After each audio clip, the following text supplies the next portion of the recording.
জান্নাতে কোনো ধর্ষক নাই। জান্নাতে আসিয়ার ঘুমে কেউ ব্যাঘাত ঘটাবে না। শুনেছি নির্যাতনের শিকার হয়ে মৃত্যুবরণ করলে সে শহীদের মর্যাদা পায়। সেই হিসাবে আমাদের বোন আসিয়া শহীদ। আর কুরআনে আল্লাহ তাআলা বলেছেন, শহীদকে তোমরা মৃত বলো না। আসিয়া মারা যায়নি, দুনিয়ার জাহান্নাম থেকে মুক্তি পেয়ে আল্লাহর জান্নাতে চলে গেছে।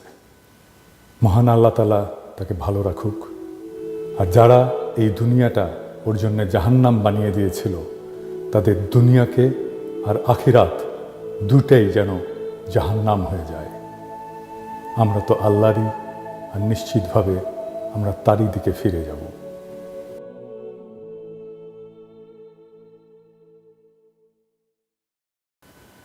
আমি যা বললাম শুরুতে, সেটাই আমি লিখছিলাম আমার ফেসবুকে। আপনারা অনেকেই দেখছেন, প্রায় 1.5 লাখ লাইক পড়ছিল লেখাটায়। আপনারা হৃদয় দিয়ে, অন্তর দিয়ে আসিয়ার জন্য দেশবাসীর কান্নাকে ধারণ করেছিলেন। কিন্তু ফেসবুক এটাকে বলে কমিউনিটি স্ট্যান্ডার্ড ভায়োলেশন। ফেসবুক আমার পোস্ট রিমুভ করে দেয়, আমাকে 1 মাসের জন্য ব্যান করে দেয় এই লেখাটার জন্যে। কারণ আমি নাকি ফেসবুকের কমিউনিটি স্ট্যান্ডার্ড ভায়োলেট করেছি। আমি আপিল করেছিলাম, কিন্তু সেই আপিলেও আমার আপিল প্রত্যাখ্যাত হয়েছে, আমার ফেসবুকের পোস্ট রেস্টোর করা হয়নি। আমি একটা প্রশ্ন রাখতে চাই, ফেসবুকের কমিউনিটির বাইরে কি আমরা? একজন মুসলমানের আরতি কি সেই প্ল্যাটফর্মে জায়গা পাবে না? ফেসবুক জালেমের প্ল্যাটফর্ম হয়ে উঠেছে, ফেসবুক বর্ণবাদীর প্ল্যাটফর্ম হয়ে উঠেছে। এই ফেসবুকে আসিয়ার অভিশাপ লাগুক।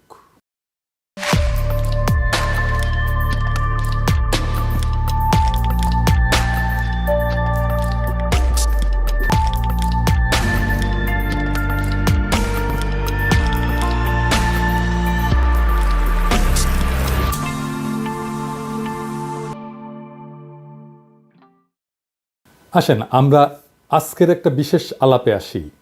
সারা দেশে মনে হচ্ছে ধর্ষণের উৎসব চলতেছে। দেশবাসী ক্ষিপ্ত, বাংলাদেশের মানুষ নিজের উপরে জুলুম মেনে নেয়, কিন্তু নারীর উপরে সহিংসতার অপমান কোনোভাবে মেনে নেয় না। সে আগুন জ্বালায় দেয়। কিন্তু তারপরেও নানা আলাপ আসে নানা জায়গা থেকে। আলাপ আসে পোশাকের শালীনতার। বলা হয় শালীন পোশাক না পরার জন্যেই ধর্ষণ হয়। এমনকি বাংলাদেশে এমন মালও আছে যারা এইভাবে পোস্টার নিয়ে দাঁড়ায় যে অশ্লীল পোশাক পরে পুরুষদের নাকি নারীরা সুড়সুড়ি দেয়। তাই সেইটা তাদের অপরাধ। এডিটর সাহেব, পিছে পোস্টারটা দেখান, এটা হাসিনার আমলে। হাসিনা আমাদের গণতান্ত্রিক অধিকার, ভোটের অধিকার না দিলেও এইসব ফাইজলামির অধিকার ঠিকই দিছিল। এই যে ভাল শুন, তুই যে চর্বি জমাছু, এটা দেখে কত রংধনুর সুরসুরি লাগে তুই জানিস? তোর তো শাস্তি হওয়া উচিত সুরসুরি দেওয়ার জন্যে। তোর তো জেলেত ভরা দরকার। জেলেত গেছু জিন্দগি, হ্যাঁ রে বালশুন, তোর তো দিনে ভ্যাস্তা সার্ভিস দেওয়া লাগবি, দিনে 40 বার।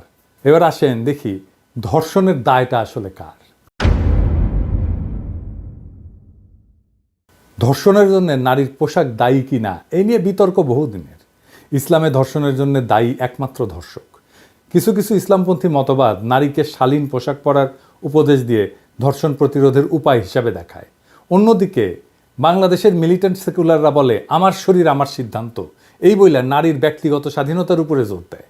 তবে এই দুই চরম অবস্থানের মাঝামাঝি যুক্তিসঙ্গত ব্যাখ্যা কি হতে পারে, সেইটাই আজকে আমাদের আলোচনার বিষয়। নারী এবং পুরুষের যৌন সম্পর্ক পৃথিবীর একটা জরুরি এবং গুরুত্বপূর্ণ সম্পর্ক। এই সম্পর্কের মূল বিষয়টা কি? মূল বিষয়টা হচ্ছে কবুলিয়ত, কবুল করা একে অপরকে। সেই জন্যেই বৈবাহিক সম্পর্কে দুইজনকে কবুল বলতে হয়। এখন একজন কবুল করলো না, সে কবুলিয়ত ছাড়া, সম্মতি ছাড়া সে যৌন সম্পর্ক করলো, সেইখানে কি হইল? সেখানে একজনের সম্মতি ছাড়া তার উপরে বল প্রয়োগ করা হলো। এইটা এখন একজনের উপরে আর একজনের জুলুম। এই প্রক্রিয়ায় একজন জালেম আর একজন মজলুম। ঠিক তো? যদি আপনি জালেমকে চিনতে পারেন এই ঘটনায়, তাহলে কে দোষী এই আলাপ আসে কি? আসে না। ঠিক একইভাবে রাজনীতিতে আমরা শাসককে কবুল করি ভোট দিয়ে। সেই শাসক যদি আমার কবুলের তোয়াক্কা না করে, সেটাই জুলুম হয়ে যায়। হাসিনা তাই জালেম, হাসিনা তাই জুলুম করছে আমাদের উপরে। বোঝা গেছে ব্যাপারটা? আপনাকে বিষয়টা দেখতে হবে জালেম এবং মজলুম এই কনসেপ্ট দিয়ে। তাহলেই বুঝবেন কার দোষ। এই প্রশ্নটা এখানে আসে না যদি আপনি জালেমকে চিনতে পারেন। তো এই সামাজিক বিতর্কে ইসলামের নানা বিধানের প্রশ্ন আসছে, নানা বিজ্ঞ আলেম নানা মত দিতেছেন। আমার ফেসবুকে এসে অনেকে বলতেছে আপনি কেন এইটা নিয়ে কথা বলেন না। আমি ইউজুয়ালি এই ধরনের বিষয় নিয়ে কথা বলি না। আপনারা জানেন আমি ধর্মীয় বিষয় নিয়ে কথা বলি না। আমার গুরুজন গৌতম দাস বলতেন যে কখনো কোনো ধর্মের কোনো বিষয় নিয়ে ব্যাখ্যা দিবেন না, কারণ আপনার ব্যাখ্যার পাল্টা একটা ব্যাখ্যা থাকবেই। এইভাবে নানা ফেরকা তৈরি হয়। কথা সত্য, আবার এটাও সত্য যে সমাজে যদি একটা বিতর্ক তৈরি হয়, সেইখানে সমাজের একজন বিবেকবান মানুষ হিসেবে সেখানে কিন্তু কিছু বলার থাকে, কিছু মতামত থাকে। তো আমি আমার হাসপাতালের টাইমে পবিত্র কোরআন আর হাদিস থেকে পড়লাম এই সমস্ত বিষয়গুলো নিয়ে।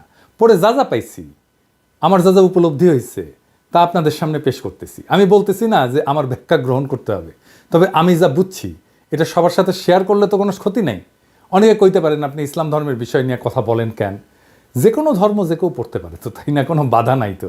জাকির নায়কের পড়া নেই এমন কোনো ধর্মগ্রন্থ আছে? নাই। তো আসেন আল্লাহর নামে শুরু করি। ইসলামে হক্কুল ইবাদ বলে একটা বিষয় আছে, সেটা কি আমরা একটু দেখি।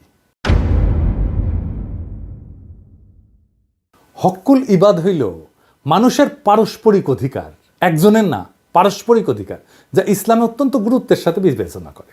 আপনি পশ্চিমে মানবিক অধিকার দেখবেন, মানুষের অধিকার দেখবেন, কিন্তু পারস্পরিক অধিকার, এই হক্কুল ইবাদ, এইটা ইসলামে খুবই ইউনিক একটা ধারণা।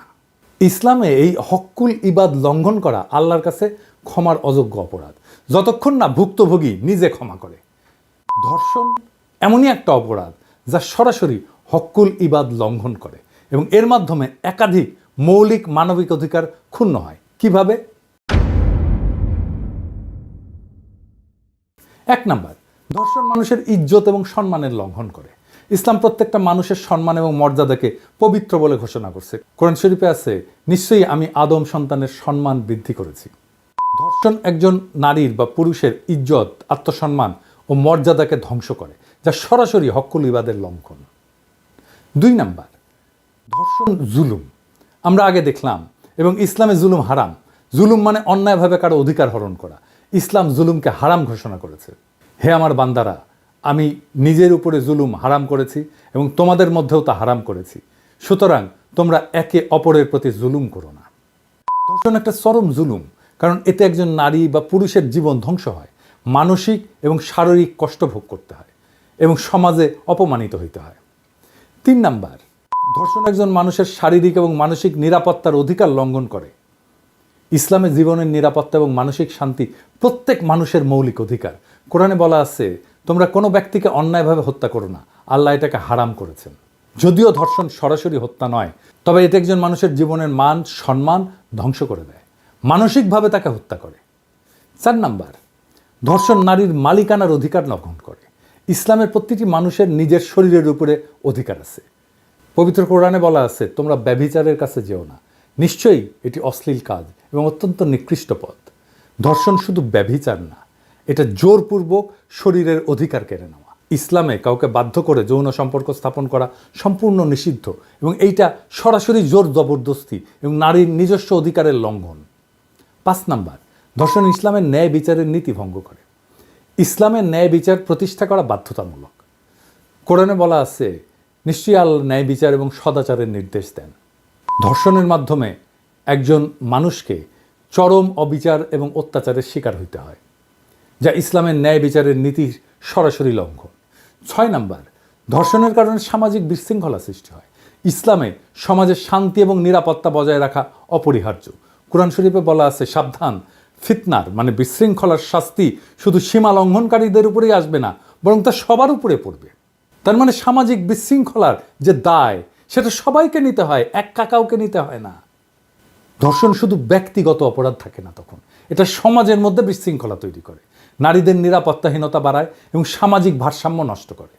সাত নাম্বার, ধর্ষিতার প্রতি অবিচার এবং অপমান করা হক্কুল ইবাদের লঙ্ঘনের চরম দৃষ্টান্ত একটা। নবী করিম পিস বি আপন হিম ধর্ষণের শিকার নারীর প্রতি সমর্থন জানায় বলছিলেন, ধর্ষণের শিকার নারী কোনোভাবেই অপরাধী নয়, বরং সে নির্দোষ এবং অপরাধীকে কঠিন শাস্তি দেওয়া হবে। ইসলামে ধর্ষিতা নারীকে কখনোই দোষারোপ করা হয় না, বরং তাকে বিচারে এবং মানসিক সহায়তা দেওয়াই প্রকৃত ইসলামী বিধান। তবে কিছু ইসলামপন্থী গোষ্ঠী মনে করে নারীর পোশাক ধর্ষণ প্রতিরোধে ভূমিকা রাখে। তাদের যুক্তি, পোশাক উস্কানি সৃষ্টি করতে পারে। শালীন পোশাক সমাজে ধর্ষণের হার কমাতে পারে। ইসলামে শালীন পোশাককে নির্দেশ করা হয়েছে অবশ্যই, কিন্তু বাস্তবতা কি বলে? বাস্তবতা বলে যে শিশুরাও তো ধর্ষণের শিকার হয়, অথচ তারা উত্তেজক পোশাক পরে না। বোরখা হিজাব পরিহিত নারীরাও তো ধর্ষিতা হয়, পশুরাও তো ধর্ষণের শিকার হয়, তারা তো পোশাকই পরে না। তাহলে ধর্ষণের মূল কারণ লুকায় আছে পোশাকে না, বরং অপরাধীর বিকৃত মানসিকতায়, সমাজের আইনি দুর্বলতায় এবং ক্ষমতার অপব্যবহারে। আবার উল্টা দিকে মিলিট্যান্ট সেকুলাররা মনে করে যে প্রত্যেকটা মানুষের শরীরের উপরে তার নিজস্ব অধিকার আছে, নারী যা ইচ্ছা তাই পড়তে পারবে বা করতে পারবে। রাষ্ট্র বা সমাজের হস্তক্ষেপ এখানে অগ্রহণযোগ্য। আপনি কি যা খুশি তাই পড়তে পারেন? আসলেই পারেন? পারেন? পারেন না তো। আপনি কি লুঙ্গি পরে ঢাকা ক্লাবে ঢুকতে পারবেন? পারবেন না। নেংটি পরে আপনি সোনারগাঁ হোটেলে ঢুকতে পারবেন? পারবেন না। জোকার সেজে কি অফিসে যেতে পারবেন? পারবেন না। বিকিনি পরে কি বিয়ার অনুষ্ঠানে যাইতে পারবেন? পারবেন না। হাফ প্যান্ট পরে কি জানাজার নামাজে দাঁড়াইতে পারবেন? পারবেন না। পায়জামা পাঞ্জাবি পরে কি আর্মির ডিউটি করতে পারবেন? পারবেন না। তো আপনি তো যা খুশি তাই পড়তে পারেন না, এখনই পারেন না। আপনি একটা পোশাক পরবেন বুঝলাম, কিন্তু ওই পোশাক তো দেখবে হাজার হাজার মানুষ। আপনি পোশাকটা তো পরছেন অন্যরা যেন দেখে, তাই তো। আর যারা দেখবে তাদের কোনো ভূমিকা নাই, তাদের কোনো মতামত নাই, এটা হইতে পারে? সেই জন্যে আমাদের সমাজে একটা শ্লোক আছে যে নিজ খুশিতে খাও, পর খুশিতে পড়ো। আমাদের শরীরের উপরে আমাদের আংশিক কর্তৃত্ব আছে, পূর্ণ কর্তৃত্ব নাই। পুরুষ বা নারীর শরীরের উপরে তার অধিকার আছে, কিন্তু সেটা সীমাহীন না। ব্যক্তি স্বাধীনতা থাকতে হবে, কিন্তু সেটা সামাজিক নীতির সাথে সামঞ্জস্যপূর্ণ হতে হবে। স্বাধীনতা মানে তো যা খুশি তা করা না। সমাজ এবং রাষ্ট্রের কিছু বিধান মেনে চলতে হবে। যেমন ধরেন, নিরাপত্তার জন্য তো আমরা ট্রাফিক আইন মেনে চলি। হক্কুল ইবাদ মানে একার অধিকার না, কিন্তু পারস্পরিক মানবিক অধিকার, এটা মাথায় রাখবেন। আর একজনের অধিকারকেও আপনাকে রক্ষা করতে হবে। এই মিলিটেন্ট সেকুলাররা এইখানে এসেই সমস্যা করে। সে নিজের অধিকারের কথা বলে, আর একজনের অধিকারের কথা ভুলে যায়। কিন্তু ইসলামে আপনার দুইজনের অধিকারের কথাই মাথায় রাখতে হবে। এটাই হক্কুল ইবাদ। শরীরের উপরে আংশিক কর্তৃত্বের যৌক্তিকতা কি, এটা দার্শনিক ব্যাখ্যা কি, আসেন এটা একটু বুঝে দেখি। যদি মানুষের শরীরের উপরে পূর্ণ অধিকার থাকে, তাহলে তো আত্মহত্যা করা বা মাদক গ্রহণ বৈধ হতে হবে। তাই ব্যক্তির শরীরের উপর কিছু সীমাবদ্ধতা থাকা উচিত। ব্যক্তির স্বাধীনতা এবং সমাজের স্বার্থের মধ্যে ভারসাম্য দরকার। এটাই সামাজিক চুক্তি। এই সামাজিক চুক্তি ছাড়া সমাজ, রাষ্ট্র কিছুই চলে না। তাই রাষ্ট্র কিছু বিধি তৈরি করতে পারে, সমাজও কিছু বিধি তৈরি করতে পারে। সমাজের বিধিটা আসে ধর্ম থেকে। অনেকে ধর্ষণের কঠোর শাস্তির কথা বলছেন, আসেন এই প্রসঙ্গে একটু আলাপ করে নিই। কেবল কঠোর শাস্তি কোনো অপরাধ কমায় না। অপরাধ বিজ্ঞানের গবেষণায় দেখা গেছে যে শাস্তির নিশ্চয়তা, অর্থাৎ অপরাধী ধরা পড়বে এবং শাস্তি পাবে এই সম্ভাবনা যদি থাকে, সেটা অপরাধ প্রতিরোধে শাস্তির কঠোরতার চাইতে বেশি কার্যকর। 2001 সালে পল জেন্ড্রা উনি একটা গবেষণা করছিলেন। অনেকগুলো গবেষণা মিলে 50টা গবেষণাকে মিলে একসাথে উনি দেখছিলেন যে কি পাওয়া গেছে। এটাকে মেটা অ্যানালাইসিস বলে আর কি। তো এখানে প্রায় 3.5 লক্ষ অপরাধীর তথ্য বিশ্লেষণ করা হয়েছিল।